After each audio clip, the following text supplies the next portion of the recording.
Bismillah. Assalamualaikum warahmatullahi wabarakatuh. Kalau orang bisa memahami dirinya sendiri secara jujur, maka dia akan ngerti orang lain. Dan juga dia akan paham lingkungannya. Dan orang yang ngerti orang lain, ngerti dirinya sendiri, dan ngerti lingkungan sekitarnya, paham, orang yang bisa bahagia. Yang ndak akan bisa. Kayak tadi loh, kamu ngerti takeranmu 6 tadi, kamu baru bisa bahagia. Kalau enggak, kamu ndak akan bisa. Hidupmu itu butuhnya berapa, cukupnya berapa, sesuainya berapa, nyamannya berapa, kamu harus tahu. Kalau enggak tahu, ya enggak bisa dipenuhi. Jadi kawruh jiwa itu pahami dirimu. Dengan paham dirimu, kamu akan paham orang lain dan lingkunganmu. Dengan kamu ngerti dirimu kan, loh kayak digini ini tidak enak, berarti orang itu juga sedang merasakan tidak enak. Jadi dengan paham dirimu, kamu akan paham orang lain. Nanti kalau dilanjutkan kayak Ghazali kemarin, ya semakin kamu paham orang lain dan lingkunganmu, semakin kamu akan kenal Allah. Puncak pengetahuan. Dan di situ orang merasakan kebahagiaan sejati. Dan kebahagiaan yang sejati itu tidak tergantung waktu, tempat, keadaan. Boten gumantung papan, wekdal lan kawontenan. Kamu kondisimu seperti apapun, kapanpun, dimanapun bisa merasakan bahagia. Misalnya kamu dapat nilai E. Contohnya dapat nilai E itu kan bikin kamu galau luar biasa. Tapi kalau kamu ngerti sebab musababnya, hakikatnya, galaumu mungkin berkurang. Oh iya, Neng, aku dapat E ya wajar saja. Wong dosennya ngomong apa aku ndak paham, dikasih soal ndak bisa jawab, tugas ndak garap, masuk juga jarang-jarang. Oh, berarti E itu masuk akal. Kamu kan nggak jadi galau. Ya kan? Oh iya, Ndeng, berarti ya wajar dapat A. Jadi dalam kondisi apapun, kalau pengetahuanmu hadir, kebahagiaan juga bisa hadir. Maka ketahui dirimu, kawruh jiwa. Yaitu contoh fisiknya. Contoh batinnya ya banyak. Pahami gerak batinmu sendiri. Kalau kamu nggak bisa menangkap, ya kamu susah. Yang bikin kamu senang itu apa sih? Ngaji ini yang bikin kamu nyaman apa? Masjidnya, kopinya, ya kan? Apalah, pilih salah satu yang bikin kamu nyaman. Terus materinya atau yang datang, jangan-jangan ada yang sudah mulai lirak-lirik. Nah, kawruh jiwa itu penting, makanya kamu sadari dulu dirimu. Kalau memang yang bikin kamu nyaman kopinya, nah kan enak. Sewaktu-waktu takmirnya nggak menyediain kopi, ya kamu bawa kopi sendiri. Ya kan gitu teorinya. Jadi kalau yang bikin nyaman materinya, ya misalnya kamu, wah ini materinya kok gitu terus, pinginnya materi ini, usul aja Pak, mau materi ini sekali-sekali ya. Nah itu biar kamu nyaman. Kenapa kamu bisa usul? Karena kamu ngerti yang kamu mau. Jadi itu kawruh jiwa namanya. Dengan itu kamu akan bisa bahagia. Kalau yang bikin nyaman kamu kopi, terus takmirnya nggak ngasih-ngasih kopi, dan kamu diem aja nggak bawa kopi, pasti ngaji ini bikin kamu nggak nyaman. Nggak bahagia kamu ngaji karena nggak ada kopinya. Jadi teori hidup itu semacam itu, katanya Surya Mentaram. Ketahui dirimu. Kawruh jiwa itu kalau pakai Sokrates, ya kenali dirimu. Semakin kamu kenal dirimu, semakin kamu mungkin bahagia. Tapi semakin jauh pengenalanmu atas dirimu, semakin jauh juga dari kebahagiaan. Terus teorinya lagi dikenal dari Surya Mentaram, namanya pangawian pribadi. Jadi Pengawian pribadi itu pelajaran tentang diri sendiri. Barang siapa mempelajari dirinya sendiri, sebenarnya dia sedang mempelajari manusia dan kemanusiaan semuanya. Jadi nggak usah jauh-jauh belajar tentang manusia dan mencari manusia, pelajari dirimu. Kesalahannya Suryo Mentaram selama ini, dia nyari manusia keluar dari dirinya sendiri. Padahal manusia itu ada dalam dirinya sendiri. Makanya tiba-tiba tidur terus bangun, ketemu sekarang. Selama ini terlalu sibuk nyari keluar. Dianggapnya yang bikin nyaman itu sesuatu yang di luar diri. Padahal enggak.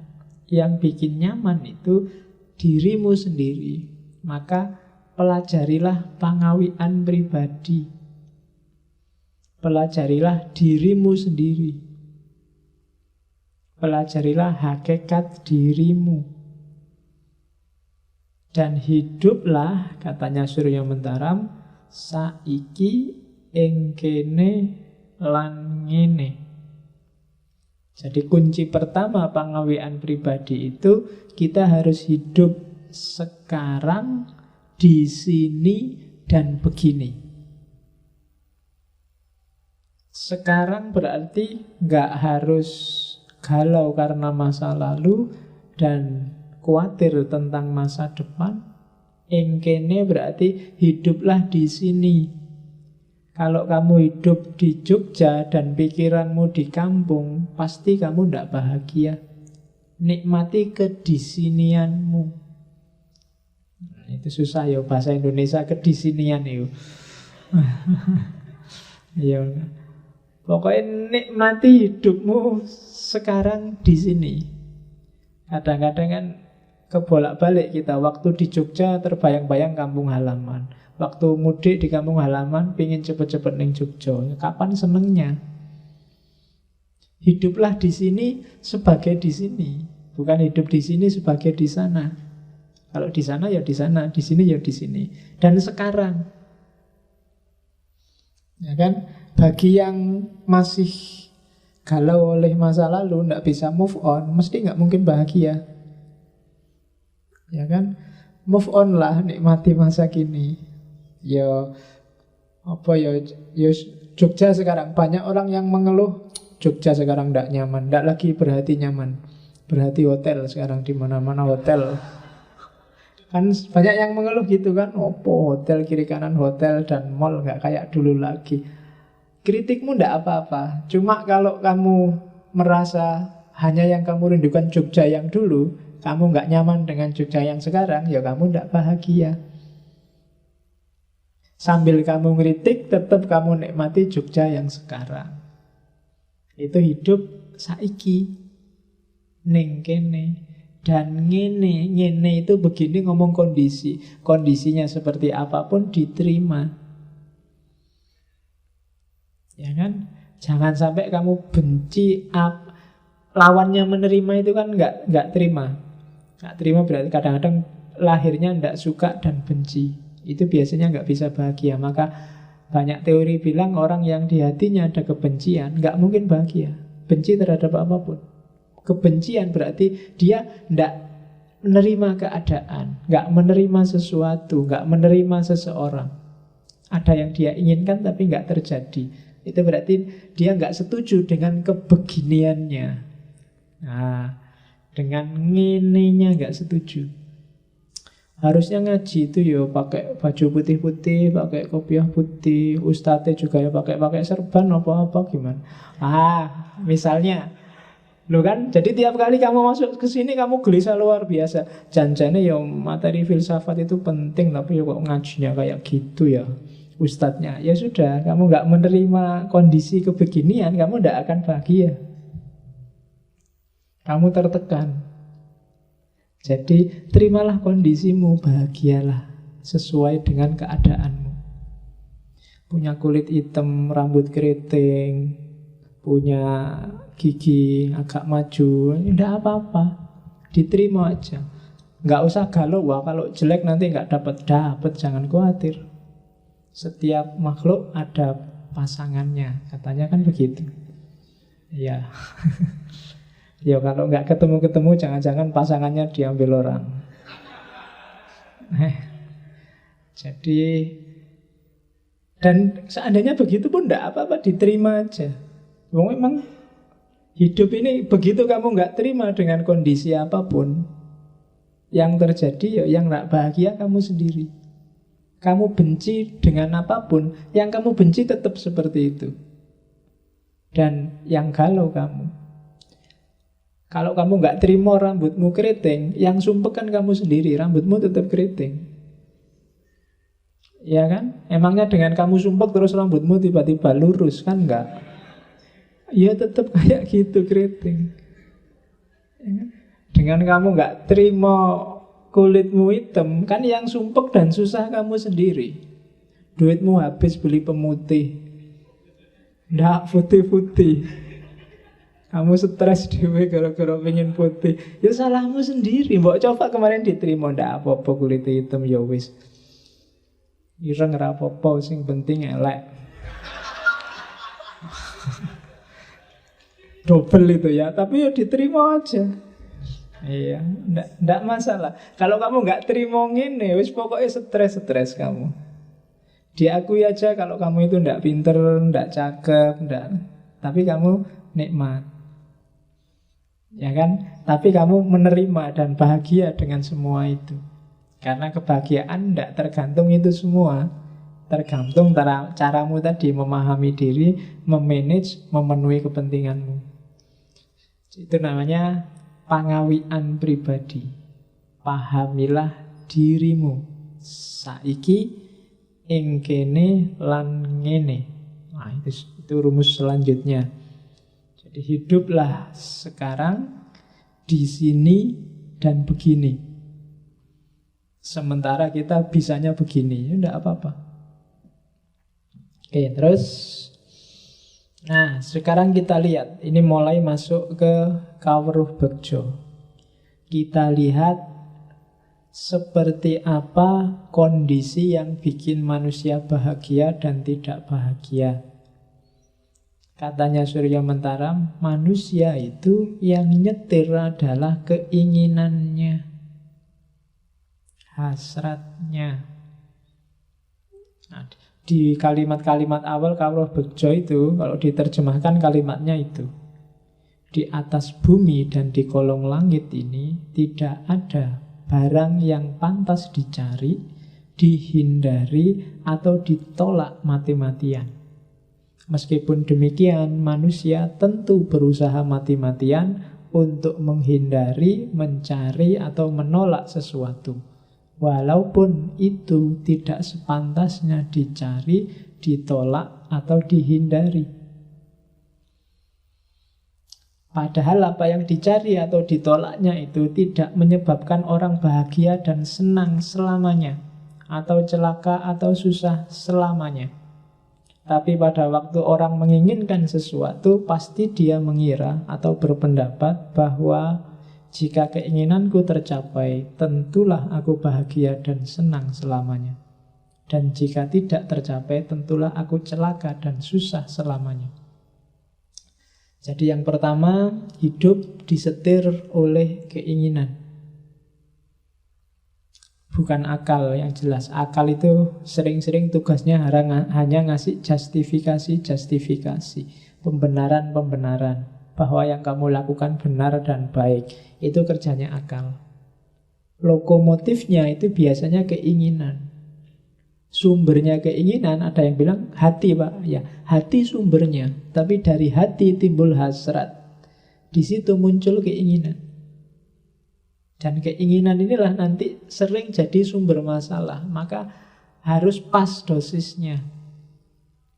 Banyak orang kayak dinarasikan itu nganggap keinginan itu final. Pokoknya harus. Baik itu keinginan nyari atau keinginan nolak. Mati-matian.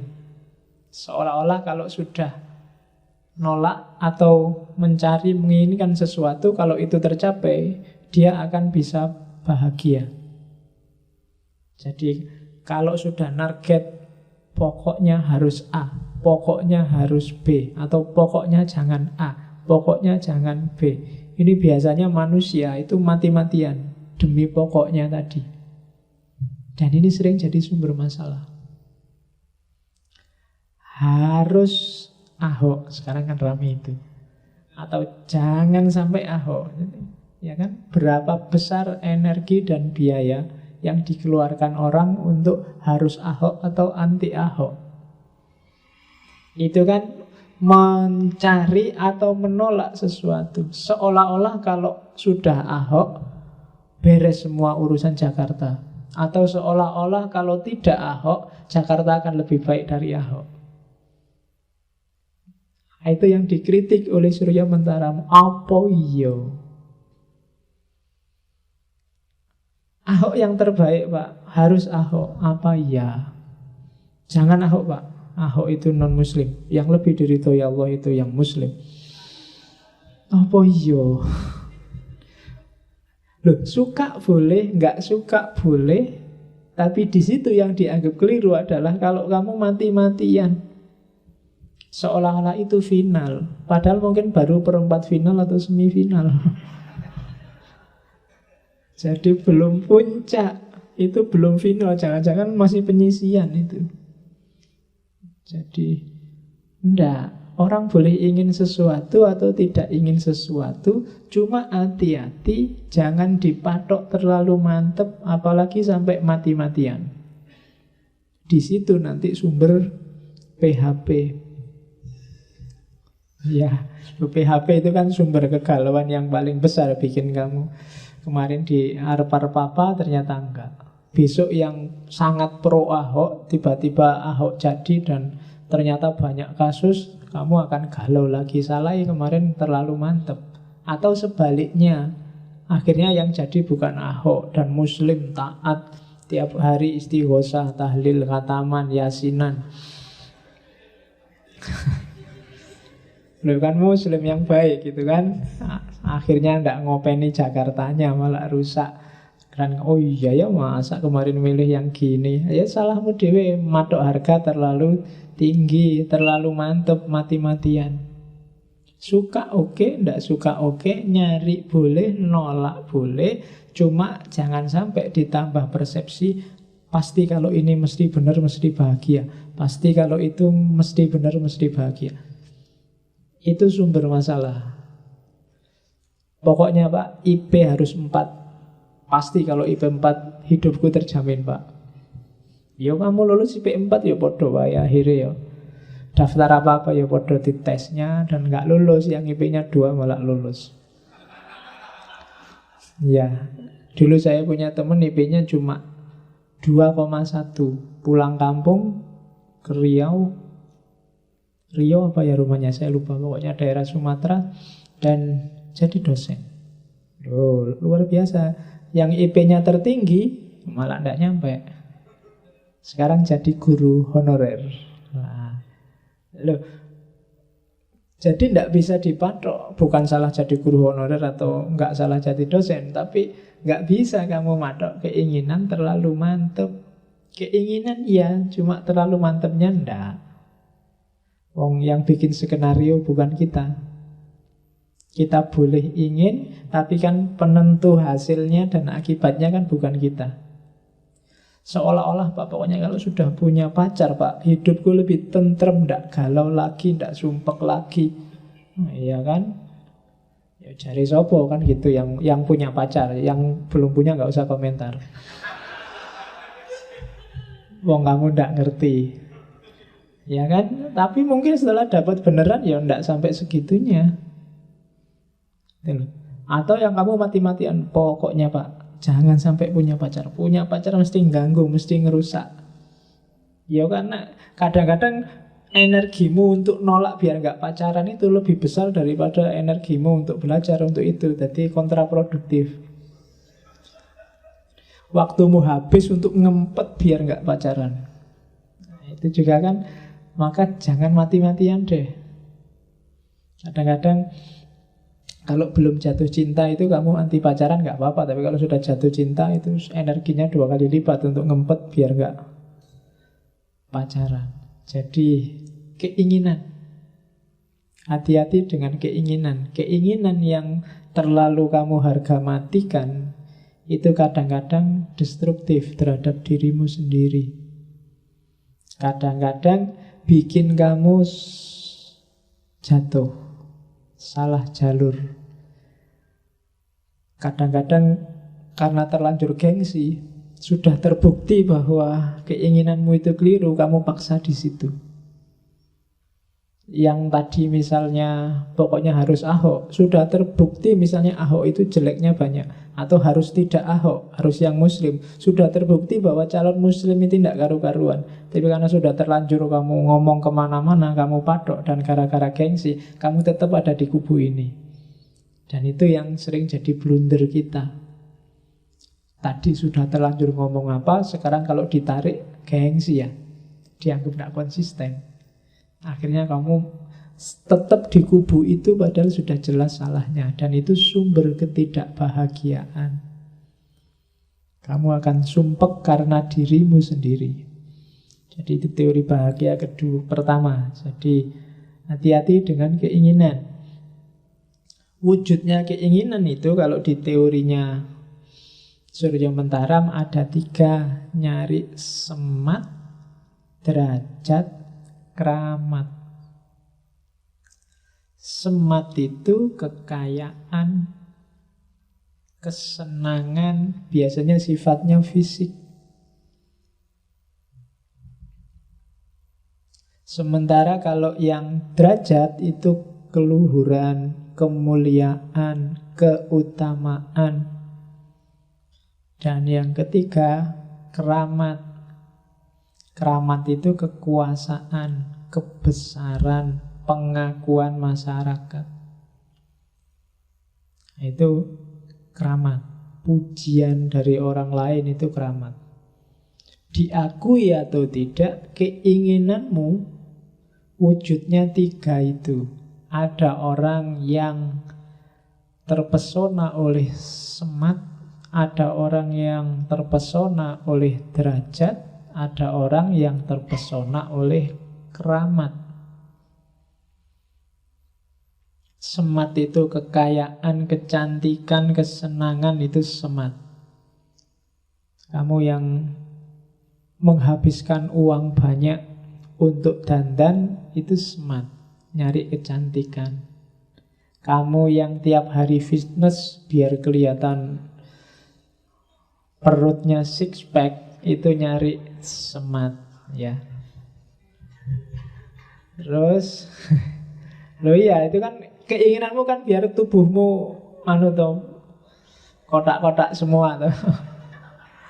Terus yang kedua derajat, nyari keluhuran, nyari kebanggaan. Belajar biar pinter, biar itu nyari kebanggaan. Latihan keterampilan biar biasanya itu urusan derajat. Ranking itu derajat.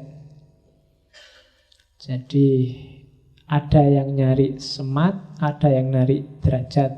Ini derajat Jawa ya, bukan derajat Indonesia atau Inggris, bukan derajat Celsius apa Fahrenheit. Terus yang ketiga keramat. Keramat itu status sosial. Kadang-kadang orang mengorbankan semat demi keramat. Mau nyalon gubernur, jual rumah, jual mobil, itu mengorbankan semat demi keramat. Jadi wujud keinginan itu semat, derajat, keramat. Apa enggak boleh? Boleh. Cuma jangan ketipu dan jangan mati-matian tadi. Ketipu itu ya mengorbankan yang tidak penting, mengorbankan yang penting untuk hal yang tidak penting.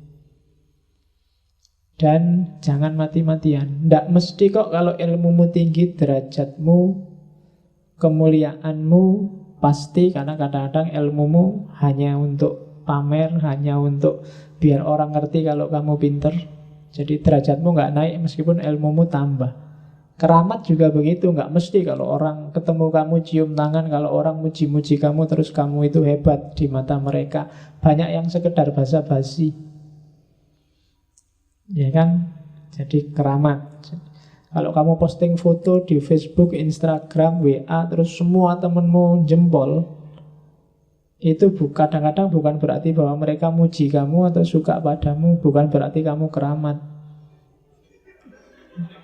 Ya, jadi itu ya mungkin terpaksa aja. Kalau nggak dikasih ya gimana, kalau nggak ada ya gimana. Jadi wujud keinginan itu 3: semat, derajat, keramat. Teori selanjutnya, dia punya teori molur dan mungkret. Ya agak susah. Ya, ini teori luar biasa dari Surya Mentaram. Jadi kebahagiaan itu sifatnya mulur dan mungkret. Mulur itu gini loh. Ini mulur. Kalau mungkret itu mengkerut gini. Kok kamu ketawa? Isi kepalamu apa? Oke. Jadi mulur itu katanya Surya Mentaram, kebahagiaan itu sifatnya mulur. Kamu tadi target apa? Begitu targetmu kena, biasanya nggak berhenti di situ, kamu nambah. Nggak pernah manusia itu mandek dengan keinginannya, selalu nambah. Ya kayak tadi loh, misalnya saya targetnya IP, yang penting kumlot lah Pak. Terus kamu kumlot 3,5, tapi masih ada 3 semester. Ini 3,5, ini bisa dinaikkan jadi 3,79 lebih enak ini. Selalu begitu, nggak pernah sudah. Punya pacar misalnya, tadi pokoknya punya pacar syukurlah Pak. Dapat beneran, biasanya nggak berhenti di situ. Ternyata aku laku ya. Kan terus mikirnya gitu kamu. Jangan-jangan masih ada yang lain yang mau. Loh tadi jarine yang penting ono, saiki mulai milih. Kan selalu begitu. Jadi tidak pernah orang itu mandek dengan keinginannya. Dia selalu nambah. Ketika tercapai dia mesti terus nambah lagi. Asal punya rumah itu syukur Pak. Nah, punya rumah bener. Wah ini rumah ini harusnya dibikin gini. Ini harusnya nambah lagi kan. Ditingkat lah, dibikin apalah, levelnya naik lagi. Nanti rumahnya tingkat. Wah ini kalau cuma 1 tidak bisa, anakku 3. Wah ini harus punya lagi ini kan. Tidak pernah mandek. Orang selengkap Abu Rizal Bakri kan masih pingin nambah lagi, nggak pernah berhenti. Pejabat kelas tinggi kayak gubernur, bupati kan mesti pingin lagi, syukur-syukur lebih tinggi, syukur-syukur 2 periode, syukur-syukur bisa ditambah periodenya. Nggak pernah orang, sudahlah selesai, beres. Jarang. Biasanya keinginan itu biasanya selalu mulur, memanjang terus. Nah, cuma kadang-kadang tidak tercapai keinginanmu. Kalau tidak tercapai, mungkret. Mungkret itu dikurangi. Targetnya Pak, saya kumlot. Aduh kok susah banget ya harus lulus IP-nya cuma 3, tidak apa-apa lah, tidak kumlot asal di atas 3. Kan selalu begitu, mungkret sekarang. Kemarin targetnya punya pacar yang putih, rambutnya panjang, yang kakinya 4, kakinya. Kamu biasanya kan gitu, selalu disebut pertama itu putih dan rambutnya panjang, tumbuhnya kuda. Selalu begitu kan. Kalau nggak tercapai, terus kamu kurangi lagi. Rambutnya nggak panjang nggak apa-apa lah Pak, asal putih. Nanti nggak terpenuhi juga, nggak apa-apa lah Pak. Rambutnya nggak panjang, terus ndak putih ndak apa-apa asal cakep. Ndak cakep juga, ndak apa-apa lah Pak asal manis. Ndak manis juga asal dapet Pak. Kan selalu begitu. Itu namanya mungkret. Jadi keinginan itu kalau nggak terpenuhi, kalau terpenuhi dia mulur, kalau ndak terpenuhi dia mungkret. Ingin punya rumah tingkat, nggak terpenuhi, ndak apa-apa asal punya rumah aja Pak. Kamu ke sekolah, ini kalau punya motor enak. Cuma ngumpulin duit nggak nyampe-nyampe beli motor, sepeda juga nggak apa-apa, mungkret. Jadi keinginan itu kalau tercapai mulur, kalau nggak tercapai mungkret. Jadi katanya Surya Mentara, sudahlah, kebahagiaan itu mulur dan mungkret. Entah dikurangi jumlahnya, mungkret itu entah dikurangi kualitasnya. Konsekuensinya apa? Berarti apa? Senang dan susah itu semua sifatnya sementara. Keinginanmu tercapai, mulur kan? Yang tadi tercapai ini kan seneng. Tapi karena mulur, ya sudah selesai senengnya. Kamu punya target lagi, sudah nggak seneng lagi. Nah, keinginanmu nggak tercapai, kamu sumpek, sedih, susah. Ketika kamu sumpek, akhirnya mungkret. Karena kamu kurangi standarnya jadi mungkret, akhirnya tercapai dan kamu seneng. Cuma begitu ini seneng, mulur lagi. Dan itu manusia. Jadi kesenangan dan kesedihannya manusia itu sementara. Maka tidak perlu wow. Apakah wow dalam kesedihan atau wow dalam kesenangan? Dua-duanya sementara. Kamu IP-mu 4 misalnya, kan ada target yang lain. Pas IP 4 itu seneng, tapi kan terus IP 4 pengen dapat beasiswa luar negeri. Senengmu yang IP 4 tadi hilang, sekarang diganti ambisi untuk dapat beasiswa luar negeri. Tidak ada rasanya lagi senengnya IP 4. Yang ada rasanya sekarang sumpeknya untuk ngejar ke luar negeri. Kamu dapat IP 4 gagal, dapatnya IP cuma 3,1 misalnya. Jadi kan mungkin tidak apa-apalah, yang penting 3,1 sudah di atas 3. Kan? Yang tadi gagal kamu sumpek, tapi sekarang karena kamu mungkret targetnya turun, kan kamu senang lagi. Nah, kan alhamdulillah sudah nyampe di atas 3. Senang lagi. Tapi begitu terpenuhi, karena mungkret tadi terpenuhi, kamu kan senang. Nah, senang ini akhirnya mulur lagi. Ternyata di atas 3 bisa, ya berarti ya naik-naik dikit tidak apa-apa lah. Selalu begitu. Jadi senang dan susah itu dua-duanya sementara. Jadi itu teori pertama, teori mulur dan mungkret. Implikasinya ke kesementaraan senang dan susah. Jadi mulur, mungkret. Jadi kalau nanti kalian pangawian diri, membaca dirimu itu coba dicek. Hari ini targetmu apa saja sih? Terlalu tinggi apa enggak, pas apa enggak, terus sudah tercapai apa belum? Kalau sudah tercapai, kenali dirimu. Kamu ulur kemana lagi itu? Misalnya IP 4, sekarang targetnya ganti Pak, S3 luar negeri, S2 luar negeri. Nah itu kan mulur lagi. Targetnya pokoknya wisuda Pak, enggak sampai ke DO. Alhamdulillah wisuda. Begitu wisuda, kan mulur lagi. Pas wisuda ini seneng karena terpenuhi. Padahal itu kemarin hasil mungkret. Padahal awalnya nggak sekedar wisuda, ya nilainya baik lah 3 ke atas. Tapi akhirnya kan yang penting wisuda. Itu kan mungkret, kamu seneng, mulur lagi, susah lagi, nggak bisa lagi, mungkret lagi, seneng lagi, terus begitu. Jadi senang dan susah itu sifatnya sementara. Maka tidak harus kamu dikacaukan hidupmu oleh kesenangan dan kesusahan. Tidak usah galau, nggak usah terlalu seneng juga terlalu sumpek. Nggak usah terlalu wow. Oke, nah sekarang hubungannya sama orang lain. Jadi rumusnya tadi ya, mulur dan mungkret. Nah, setelah kamu sadar bahwa hidupmu itu mulur dan mungkret, pahamilah orang lain juga begitu. Tidak cuma dirimu.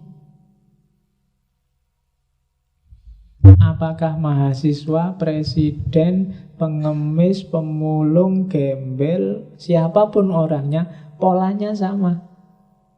Yang dia rasakan sama. Mulur dan mungkretnya, senang dan susahnya. Yang beda mungkin hanya isinya. Ya kan? Kalau Abu Rizal Bakri dia baru seneng kalau bisa membeli perusahaan, kalau kamu mungkin baru seneng kalau bisa ada yang neraktir makan. Ya kan? Isinya yang beda, tapi seneng susahnya sama. Kamu lihat anak kecil-kecil minta-minta di jalan itu seneng luar biasa. Misalnya tiba-tiba kamu kasih 10.000. Senengnya dia dikasih 10.000 itu mungkin kayak kamu tiba-tiba ada orang ngasih kamu 1 juta sekarang. Itu sudah wow-nya banyak, wow. Tiba-tiba dapat 1 juta gratisan. Loh, senengmu itu sama senengnya anak yang minta-minta tadi sama sebenarnya, sama-sama senengnya. Mulur mungkretnya juga sama. Dia tadi asal dapat 10.000 senang, mungkin terus jadi mulur. Wah, besok kesini lagi ya, tak cari orang itu lagi, mesti dikasih 10.000 lagi. Kamu juga gitu kan, 1 juta. Wah, ini dia ngasih 1 juta. Kenapa ya kok ngasih? Jangan-jangan seneng pada gua, tak dekati lagi biar dikasih lagi. Mulur lagi. Loh, mode seneng dan mungkretnya itu sama. Jadi setiap orang itu sebenarnya punya rasa yang sama. Siapapun dia, dengan takarannya masing-masing. Jadi kesimpulannya apa? Tidak perlu iri, juga tidak perlu sombong. Jadi hidup ini kamu nggak perlu marry aku juga nggak perlu marry kamu. Kita senang dan susahnya sama. Kamu dapat gelas kecil, aku dapat gelas gede. Minumnya. Loh, tapi kan ukurannya beda. Aku ngomong terus 2 jam, kamu cuma nongkrong di situ ketawa-ketawa. Kan beda levelnya. Jadi kita punya derajat kesenangan dan kesumpekan masing-masing. Jadi sama, tidak perlu iri, juga tidak perlu sombong. Karena ya sama tadi, ada kesenangan dan ketidaksenangannya masing-masing. Jadi rasanya sama. Manusia itu sama di level rasa. Oleh karena itu ketika implikasi sosialnya. Jadi pengertian bahwa hidup ini mulur dan mungkret berarti berimplikasi sosial. Jangan iri, jangan sombong. Secara sosial, secara individual, maka tenanglah, tentramlah.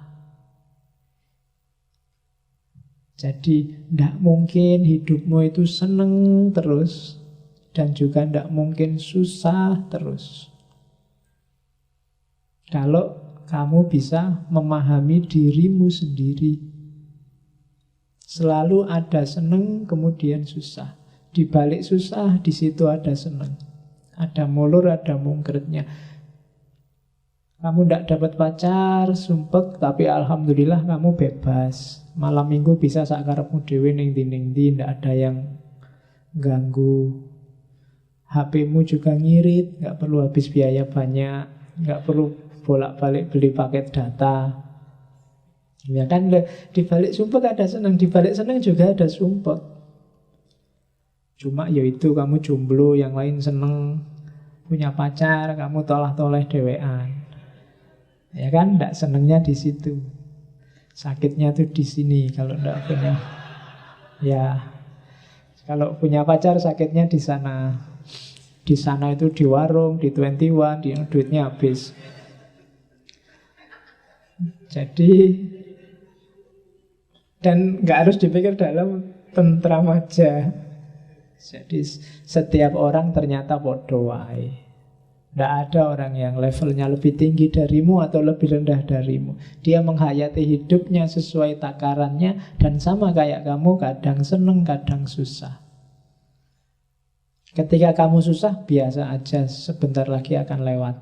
Ketika kamu seneng juga, tidak harus terlalu hura-hura, sebentar lagi akan lewat. Jadi tidak ada yang selamanya. Hakikat hidup ini semuanya serba sementara, termasuk urusan rasa.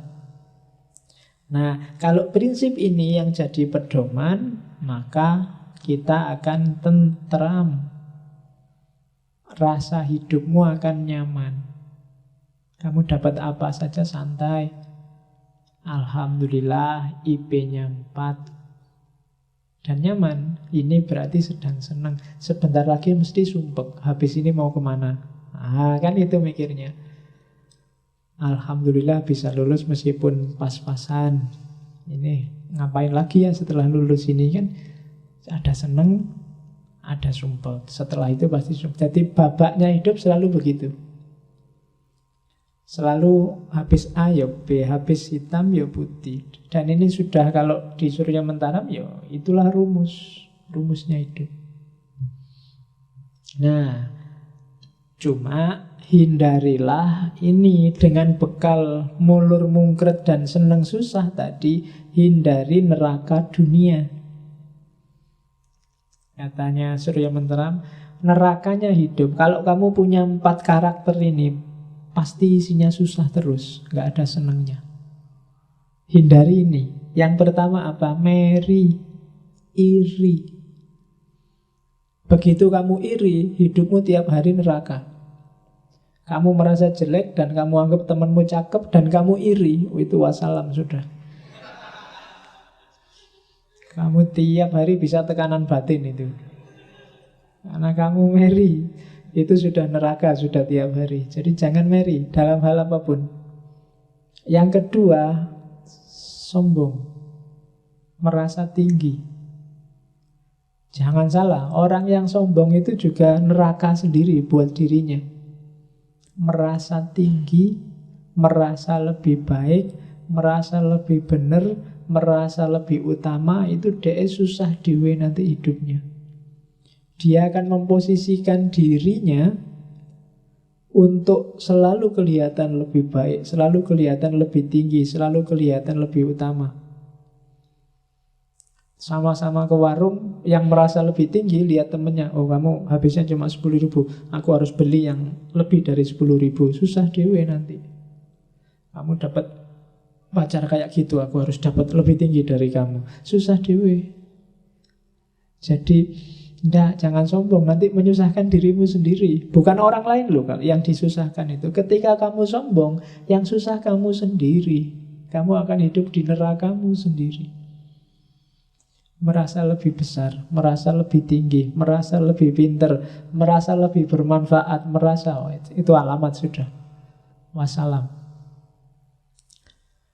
Jadi jangan pambegan, jangan sombong. Yang ketiga, jangan getun. Getun itu kecewa dengan yang sudah terjadi. Orang yang selalu meratapi masa lalu tidak akan bahagia. Coba kemarin begitu, coba kemarin begini, wassalam sudah. Kamu tidak akan bahagia. Dan yang keempat, sumelang. Sumelang itu khawatir, menyesal terhadap masa lalu dan khawatir masa depan. Besok gimana ya? Yang akan datang kayak gimana ya? Bisa nggak ya aku? Mampu nggak ya aku? Alamat juga kamu akan hidup kayak di neraka dunia. Jangan meri, jangan sombong, jangan kecewa, dan jangan khawatir. Kalau kamu meri, sombong, getun, dan khawatir, sumelang, maka hidupmu tidak nyaman, kamu pasti nggak bahagia. Kamu akan hidup kayak di nerakanya dunia. Jadi ini rumus negatifnya itu. Oke. Terus yang 4 hal itu kalau di rumusnya Surya Mentaram yang bikin tatu. Raos tatu kalau raos ciloko. Merasa terluka dan merasa celaka. Ciloko menduwung, celaka yang berkelanjutan. Sebenarnya itu hanya rasamu. Raos. Terus ini teori panjangnya. Iri itu berarti merasa kalah terhadap orang lain. Kalau sombong itu merasa menang terhadap orang lain. Iri itu kan merasa kalah. Tadi temanmu cakep, kamu tidak cakep, itu kan kamu merasa kalah. Akhirnya iri. Orang yang iri itu pasti levelnya di bawah yang dia iri. Jadi iri berarti tanda levelmu lebih rendah dari yang kamu iri. Dan itu sengsara luar biasa. Jadi jangan iri. Sombong itu berarti kamu merasa menang, merasa levelmu lebih tinggi dari yang lain. Dan itu bahaya, karena kamu menyusahkan dirimu sendiri. Jangan dianggap yang di atas itu enak.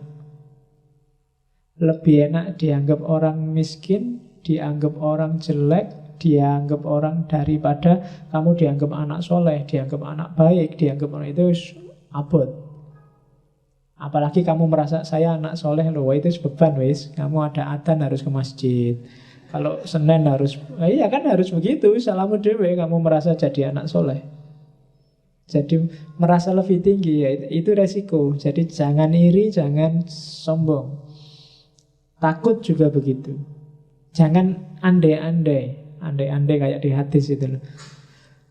Coba dulu waktu SMA sudah tak tembak, aku masih culun sih dulu. Harusnya, itu wis alamat itu wis. Kamu akan sumpek sendiri. Yang lalu biarlah berlalu. Yang akan datang jangan dikhawatirkan. Yang hari inilah yang dinikmati. Ya sekarang bisanya apa, nyamanmu gimana, lakukan aja yang itu.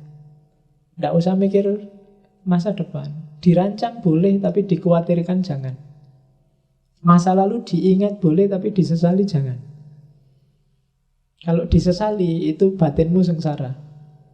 Khawatir juga begitu. Kamu boleh merancang masa depan, tapi jangan ditakuti dan dikhawatirkan. Masa depan yang kamu takuti, kamu naik motor kok, wah jangan-jangan kalau nabrak gimana, wah jangan-jangan kalau macet gimana, kamu gak jadi naik motor. Terlalu banyak khawatir. Atau dulu ada yang kecelakaan di sini, wah dulu ada yang jatuh di sini, wah dulu, akhirnya nggak jadi jalan juga. Jadi jangan menyesal yang sudah terjadi dan jangan khawatir dengan yang belum terjadi. Nikmati saja saat ini. Nggak usah khawatir. Hidup itu memang kadang seneng, kadang susah. Pokoknya nyawanya di situ. Masa depan mungkin mengkhawatirkan, tapi pasti tetap di masa depan ada seneng, ada susah. Masa lalu yang kamu sesalkan pasti ada senengnya, hanya yang kamu ingat susahnya saja. Iya kan? Kamu kuliah SMA yang kamu ingat ditolaknya saja, padahal yang nolak cuma satu. Temenmu banyak, nggak ada yang satu pun yang kamu ingat. Yang kamu ingat ya yang kamu tembak dan kamu ditolak itu. Ya kan? Masa lalu nggak usah disesali deh, katanya Surya Mentara. Nyari perkara wong sudah lewat, sudah terjadi. Ya masa lalu itu anggap aja kayak situasi di belakangmu pas kamu naik motor. Ya sekali-sekali dilihat lewat spion. Cuma naik motor jangan lihat spion terus. Ya kalau kamu lihat spion terus bahaya malahan kan. Kamu khawatir, lihat belakang terus. Lihatnya ke depan. Cuma jangan khawatir, jangan-jangan di sana ada kecelakaan, jangan-jangan kamu nanti nggak jalan, jangan-jangan ada orang motong depanku, jangan-jangan nggak jalan. Dinikmati aja naik motornya. Nggak harus terlalu khawatir yang di belakang sama yang di depan. Jadi sesal dan khawatir. Kalau kita bebas dari iri dan sombong, dari sesal dan khawatir, maka kita bisa tabah. Bisa tatak, kalau bahasanya Surya Mentara. Tatak itu tangguh. Kenapa orang jadi tangguh? Karena dia ngerti filosofinya hidup.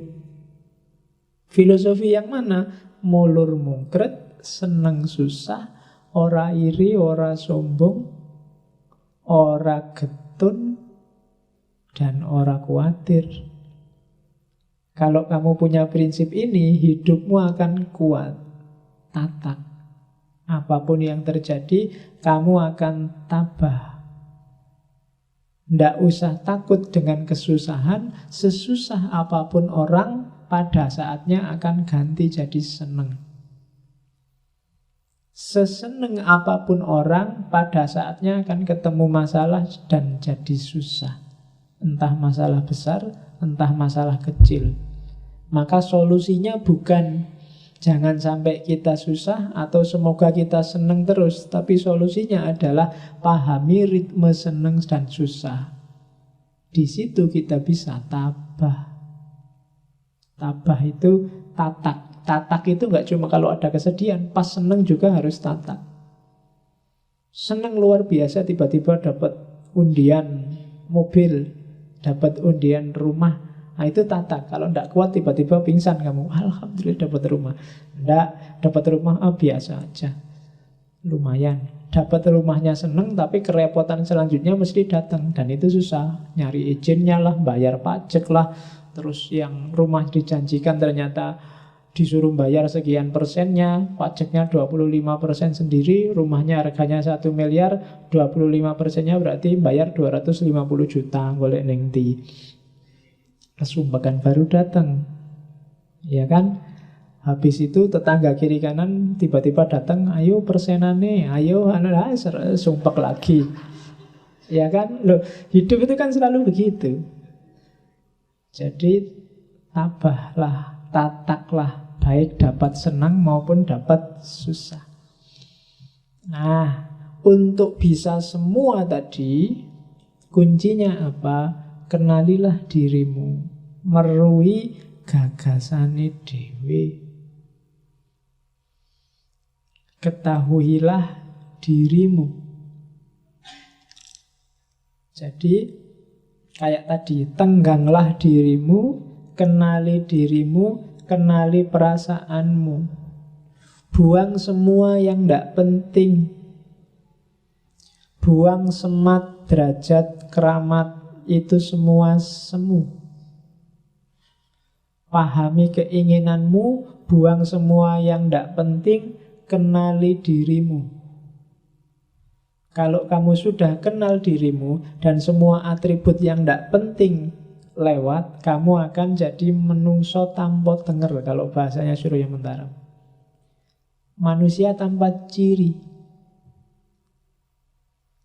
Jadi kamu bebas dari semua ikatan yang membelenggumu selama ini, baik ikatan seneng susah maupun ikatan semat, derajat, dan keramat. Nyari harta ya, karena kita butuh hidup, butuh fisik, tapi tidak tertipu dan terjerumus dalam semat. Nyari ilmu, nyari kemuliaan iya, tapi tidak tergila-gila oleh derajat. Nyari status, nyari pangkat iya, tapi tidak terpesona oleh keramat. Itu anggap aja baju yang sewaktu-waktu bisa ditanggalkan dan tidak penting. Toh tidak pakai baju kamu bisa hidup asal nggak dilihat orang lain. Iya kan, kalau dilihat orang lain yang jadi problem. Nah, kalau bisa kayak gitu, maka kamu adalah manusia tanpa tenger. Kenapa manusia tanpa tenger? Karena semua tenger yang melekat padamu itu sifatnya artifisial, tidak penting. Namamu kan juga cuma simbol saja. Semua gelarmu kan juga simbol. Apakah kamu mahasiswa, apakah kamu anak soleh, apakah kamu takmir, apakah kamu SAG, MAG, MSG. Iya. Kemarin ada diskusi apakah S2 itu gelarnya harus MA, MAG, apa MUD, apa MANU. Tak usulkan gimana kalau MSG aja. Itu dahsyat loh, MSG itu sedikit-dikit tapi dalam jumlah banyak bisa bikin kacau metabolisme tubuhnya manusia. Nah, jadi kalau bisa tidak terikat oleh itu semua, maka kamu jadi manusia yang sejati, manusia yang tanpa tenger. Kalau bahasanya Iqbal, manusia otentik. Itulah dirimu yang sejati, yang tidak tertipu oleh macam-macam, tidak terlalu banyak topeng. Semakin banyak topeng, semakin kamu berat. Misalnya, topengmu dulu hanya mahasiswa. Sekarang ada tambahannya, mahasiswa aktivis. Ada tambahan lagi, mahasiswa aktivis yang kutu buku. Ada tambahan lagi, mahasiswa aktivis yang kutu buku yang takmir. Wah. Loh iya kan, saya banyak topengnya semakin berat tugasmu, semakin susah hidupmu. Maka ambil jarak dari semua topeng itu, kenali dirimu secara otentik. Jadilah manusia tanpa tenger. Apa ndak boleh Pak jadi mahasiswa aktivis, jadi mahasiswa takmir? Boleh.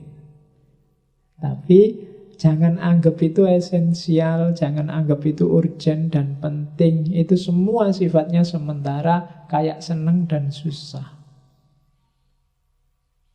Nah, maka dengan itu kamu akan jadi manusia tanpa tenger. Konsep yang sangat terkenal dari Surya Mentaram yang lain adalah mawas diri. Mawas diri ini semacam pahami diri, kuasai, kontrollah diri, itu mawas diri. Jadi mawas itu memahami, menguasai, dan mengontrol perjalanannya. Itu berarti kamu bisa mawas diri. Ya, kita lihat unsur-unsurnya. Ini dirumuskan dari beberapa narasi hasil ceramahnya Ki Ageng Surya Mentaram. Jadi apa sih tujuannya mawas diri itu? Mawas diri itu tujuannya tahu kelemahan dan kelebihan kita, yang semua dijelaskan tadi, dengan target akhirnya untuk jadi manusia tanpa tenger. Jadi kenali dirimu, kenali topeng-topengmu, dan jangan terikat oleh topeng-topengmu. Terus prosesnya apa? Ya proses kognitif, mikir. Pikirkan semua data yang kamu dapat sepanjang hidupmu. Jadi hampir semua filosof, tidak barat, tidak timur, menganjurkan setiap orang untuk muhasabah, mikir tentang dirinya sendiri. Kalau ini saja tidak dilakukan, ya jangan mimpi jadi filosof. Ketika kalian sudah matok, Pak saya ingin hidup yang reflektif, ya berarti harus ada fase muhasabah dalam hidupmu. Entah formal, entah non-formal. Ya non-formal mungkin sambil malam-malam kamu mikir, sambil nonton sepak bola kamu mikir dirimu, sambil ngapain mikir dirimu. Itu namanya muhasabah. Atau ambil momen khusus, atau syukur-syukur kalau bisa ditulis. Siapa sih dirimu itu menurutmu? Jadi membaca dirimu menurut kamu sendiri. Nah, itu namanya muhasabah. Jadi ada proses kognitifnya. Apa yang dilakukan orang saat muhasabah? Yang pertama nyawang karep. Nyawang karep itu pahami keinginanmu, hasratmu. Apa saja sih targetmu? Itu nyawang karep. Yang kedua, mandu karep. Setelah kamu pahami keinginanmu, sekarang kontrollah keinginanmu.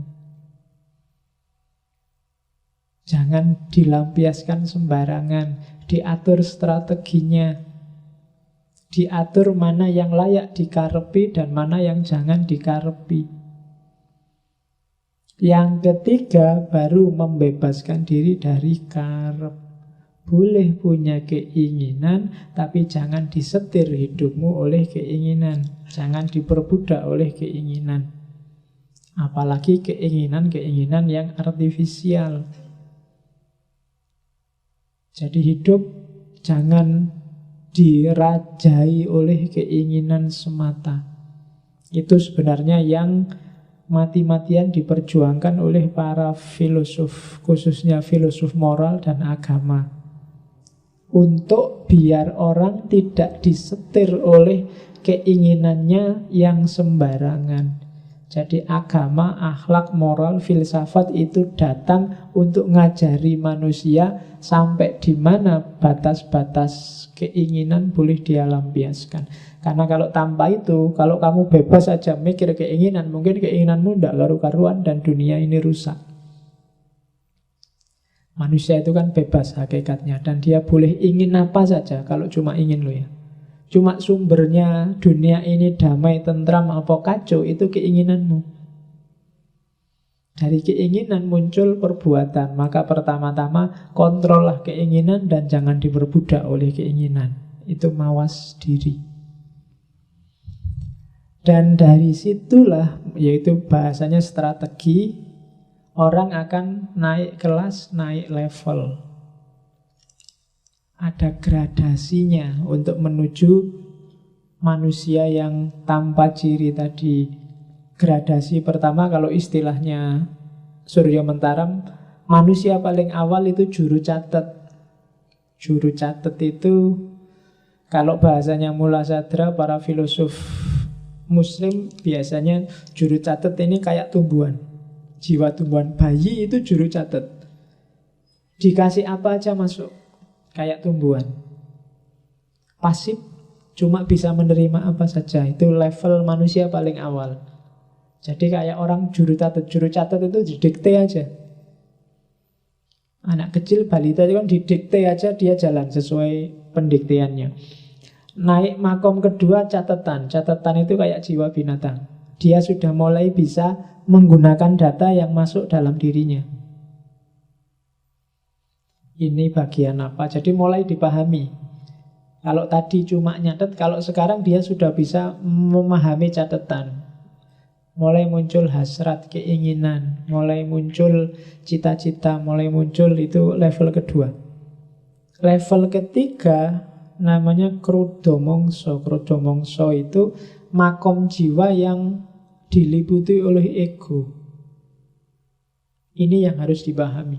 Ego itu tidak selalu jelek. Hasrat, keinginan itu kan nggak selalu jelek. Cuma dia harus dikontrol, dipandu. Orang yang tidak bisa ngontrol dan mandu hasrat keinginannya, dan dia disetir terus oleh ini, berarti dia ada di makom krodomongso, makom egoistik. Dan puncaknya ketika dia bisa membebaskan diri dari egoismenya, dia akan jadi manusia tanpa diri. Dari semua topengnya tadi, dia akan ada di puncak kebahagiaan, yaitu manusia yang tanpa identitas, tanpa tenger, tanpa diri. Disitulah kebahagiaan puncak menurut Ki Ageng Surya Mentara. Oke, di antara banyak catatannya Surya Mentara, saya nemu satu teori bagus sebagai penutup. Syaratnya menikah itu, kalau kamu baca, iya, ketoknya lucu, tapi kalau kamu pikir itu dalam loh. Ya kan? Nomor siji, kamu menikah itu harus sama-sama manusianya. Ya kan? Itu penting karena kalau kamu nikah mungkin ya pasti sama manusia, tapi punya nggak dia watak kemanusiaan? Iya kan? Iya, jadi cari yang manusiawi, punya karakter manusia, bukan punya karakter tumbuhan, punya karakter hewan, enggak. Cari yang punya karakter manusia. Ya. Terus yang kedua, cari yang sama-sama hidup.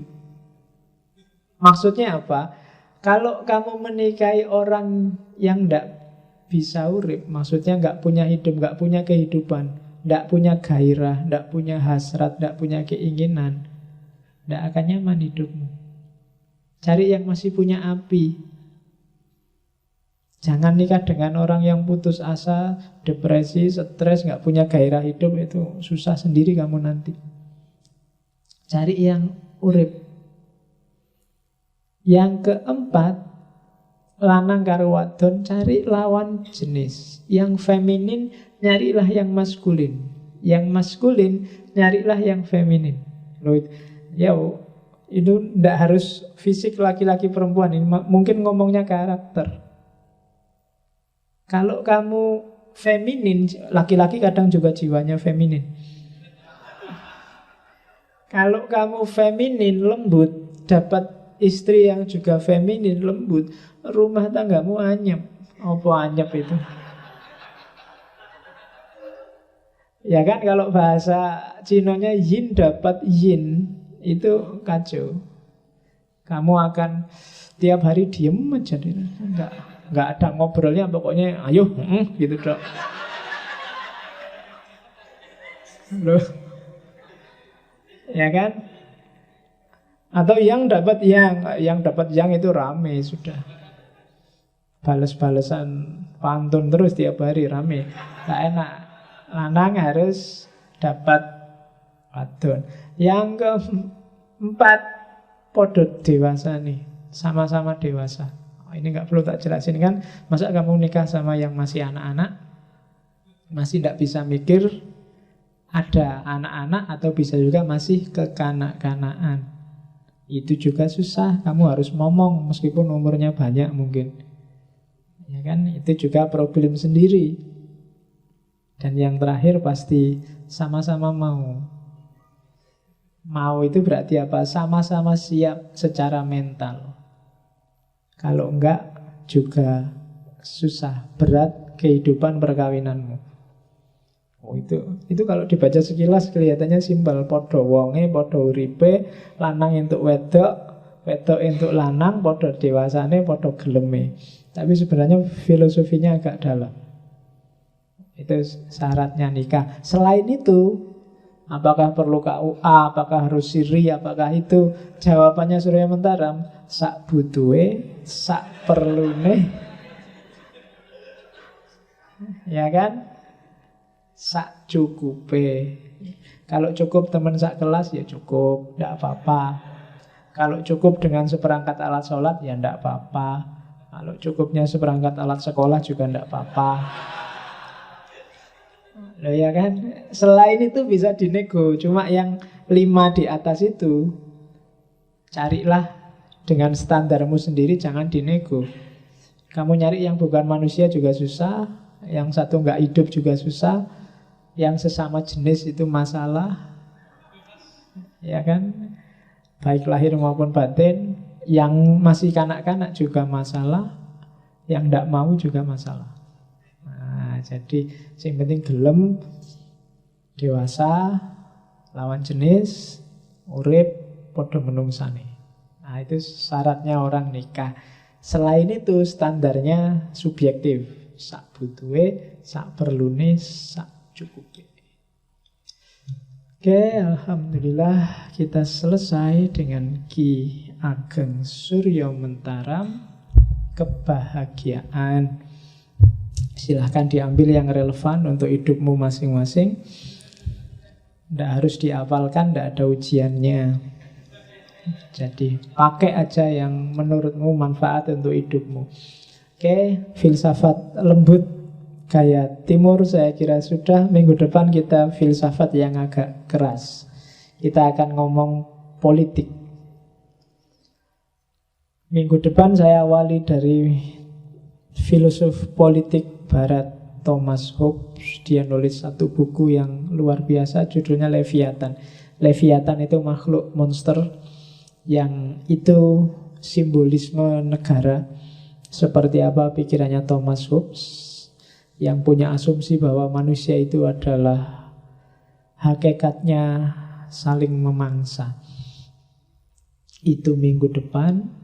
Minggu depannya lagi kita akan ngomong filsafat nazismenya Hitler. Minggu depannya lagi kita ngomong Ahkamus Sultaniyahnya Al-Mawardi. Minggu depannya lagi kita akan ngomong Marxismenya Soekarno. Bagaimana gagasan-gagasan politik. Bagi saya 4 ini cara berpikir politik yang non-mainstream. Yang mainstream sudah kita bahas di bagian awal dulu. Ada sosialisme lah, ada yang lain-lain itu yang bisa kita bahas. Hari ini kita ngomong yang non-mainstream, cara berpikir politik yang khas. Termasuk Al-Mawardi yang banyak dikutip orang-orang yang ingin bikin khalifah, kekhalifahan. Nanti kita lihat seperti apa pikiran-pikiran politiknya. Setelah itu entah bulan depan kita ngomong apa lagi. Oke, saya akhiri sekian ngaji malam ini. Insya Allah ketemu lagi minggu depan. Kurang lebihnya mohon maaf. Wal-afu minkum. Wallahul muwafiq. Wallahu a'lam bissawab. Wassalamualaikum warahmatullahi wabarakatuh.